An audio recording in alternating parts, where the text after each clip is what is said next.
Hello everyone, welcome to Pranavadhya classes. This is question number 43 of chapter Structure of the Atom. Mention the steps you follow as a student to distribute the electrons in different parts. ಬೇರೆ ಬೇರೆ orbits ಅಲ್ಲಿ electron ಅನ್ನ fill ಮಾಡಕ್ಕೆ as A student ನೀವು ಯಾವ್ಯಾವ step ಅನ್ನ follow ಮಾಡ್ತೀರಿ.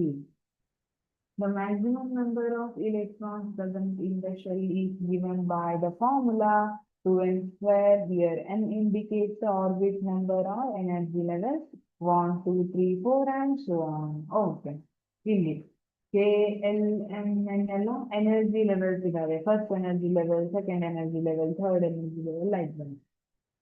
ಹಾಗಿದ್ರೆ ಈಚ್ ಎನರ್ಜಿ ಲೆವೆಲ್ ಅಲ್ಲಿ ಮ್ಯಾಕ್ಸಿಮಮ್ ಎಷ್ಟು ಎಲೆಕ್ಟ್ರಾನ್ಸ್ ಫಿಲ್ ಮಾಡಬಹುದು ಅನ್ನೋದಕ್ಕೆ ಫಾರ್ಮುಲಾ ಏನು?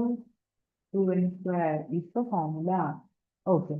ಇಲ್ಲಿ n value for K it is 1, L it is 2, M it is 3, N is 4. ಈ ರೀತಿ ಡಿಫರೆಂಟ್ ಆರ್ಬಿಟ್ಸ್ ಗೆ ಡಿಫರೆಂಟ್ ವ್ಯಾಲ್ಯೂಸ್ ಇವೆ.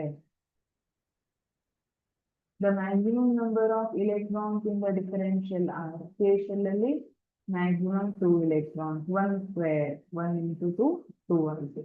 L ಅಲ್ಲಿ 2 2s are 4, 4 2s are 8.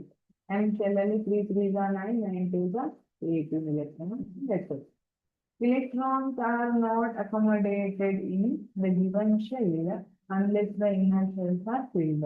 First we have to fill the inner shell completely, then outer shell ಅಲ್ಲಿ ನಾವು electron ನ fill ಮಾಡಬೇಕು. For example, if I have 3 electrons, first ನಾನು L ಅಲ್ಲಿ 3 electrons ತುಂಬಿಡ್ತೀನಿ, ಹಂಗಾಗೋಲ್ಲ. First you have to fill 2 electrons in K shell, then 1 electron in L shell. ಈ ತರ first inner shell ಅನ್ನ complete ಮಾಡಿ ಆಮೇಲೆ ಔಟರ್ ಶೆಲ್ ಹೋಗ್ಬೇಕು. Thank you.